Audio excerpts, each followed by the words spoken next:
Frustrated US student. నేనేనండి frustrated US స్టూడెంట్ని. BTech అయిపోయింది, సంవత్సరం ఖాళీగా ఇంట్లో ఉన్నాం, ఏం చేయాలో తెలీదు. అందరు అమెరికా వెళ్తున్నారు, అబ్బా అమెరికా అనుకుంటా వచ్చాను. అమెరికా వచ్చా, ఏం చేయాలో తెలీదు. సిలికాన్ వ్యాలీ, NPU ఉన్నాయి రెండు, మాలాంటి వాళ్ళ కోసమే. వీసాలు ఇచ్చేసారు, వచ్చేసాం ఫ్లైట్ ఎక్కి. ఏం చేయాలో అప్పటికే తెలీదు. ఇక్కడికి వచ్చేసరికి అందరు పొద్దున్నే పాష్గా బ్యాగులు వేసుకోవటం, హుడ్డీలు వేసుకోవటం, షూలు వేసుకోవడం, ఎక్కడికో వెళ్తున్నారు. అబ్బో అందరు కష్టపడిపోతున్నారు అనుకున్నా. తీరా చూస్తే ఎక్కడికి వాళ్ళు వెళ్ళేది పాకి పనులకి. ఇల్లు కడగటం, పిల్లలకి స్నానాలు చేయించడం, అన్నాలు పెట్టడం, ఇవే వాళ్ళు చేసే పనులు. వచ్చేస్తారు మళ్ళీ పాష్గా అదే బ్యాగులు. బస్సులో వస్తారు, కొంతమంది కార్లలో వస్తారు, నెలకి 2000 సంపాదిస్తారు. అయిపోయింది, వస్తారు, ఇంటికి వస్తారు, వండుకుంటారు, తింటారు, పడుకుంటారు. ఇక్కడ ఇల్లు చెప్పలేనంత కాస్ట్లీ, ఒక్కొక్కటి 3000 రెంట్.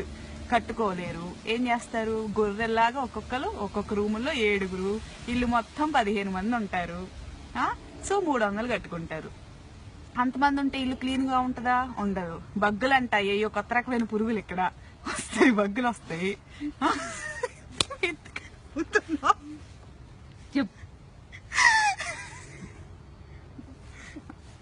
బగ్గులు అంట, ఏయో ఎంత పురుగులు అవి కొడతాయి. కొడితే డాట్లు ఉంటాయి అనమాట. కొడతాయండి, డాట్లు వస్తాయి అంటే. ఏవో 2 వచ్చిన కొత్తలో తెలిసింది. రెక్స్ఫోర్డ్ అని అక్కడ ఉన్నాం, ఏవో కుట్ని ఏమైందా అని చూసుకుంటే ఇక్కడ 2 ఉన్నాయి అన్నమాట. చూస్తే ఏంటంటే బక్స్ అన్నారు. బక్స్ ఏంటా అని గూగుల్ చేసా, మనకు తెలియదు కదా. చూస్తే కనపడ్డాయి, ఏదో ఎంత పురుగు ఎంత ఉంది. నల్లులు అంట, ఇండియాలో నల్లులు అంటారంట వాటిని. అవే కుట్ని అంట, నన్ను నాకు తెలీదు. సరే అయిపోయింది, వదిలేసా. తెల్లారేసరికి ఒళ్ళు మొత్తం కుట్టిపెట్టిని, అయిపోయింది, రక్తం పీల్చేసినాయి. ట్రీట్మెంట్ అంటారు. తర్వాత బగ్గులు వస్తే ఊరుకుంటారా? వీళ్ళు ఊరుకోరు. ఏదో ఇన్స్పెక్షన్లు అంటారు, ఇక్కడ ఇన్స్పెక్షన్లు అంట వస్తారు. వాళ్ళ ఇన్స్పెక్షన్ అంటే ఎంతమంది ఉండాలి ఇంట్లో? లీజ్ సైన్ చేసిన వాళ్ళు ఉండాలి. అంటే ఎవరు? ఇంటి ఓనర్లు. ఉండేది 15 మంది.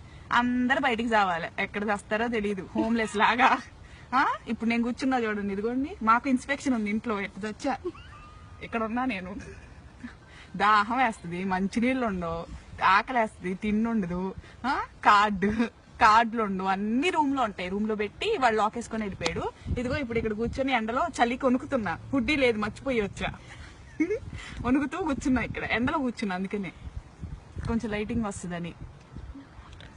ఎవరన్నా వాటర్ ఇస్తారా అని ఎదురు చూస్తున్నా, దిక్కులు చూస్తున్నా. తెలుగు వాళ్ళు ఎవరన్నా కనపడతారేమో, వాటర్ ఇస్తారేమో, ఇస్తారేమో అని చూస్తున్నా. ఎవడో కనిపించట్లా, అందరు ఇళ్లలో రూమ్ లో లాక్లు వేసుకొని కూర్చున్నారు. సాయంత్రం దాకా ఇక్కడే చావాలండి, 4:30 దాకా.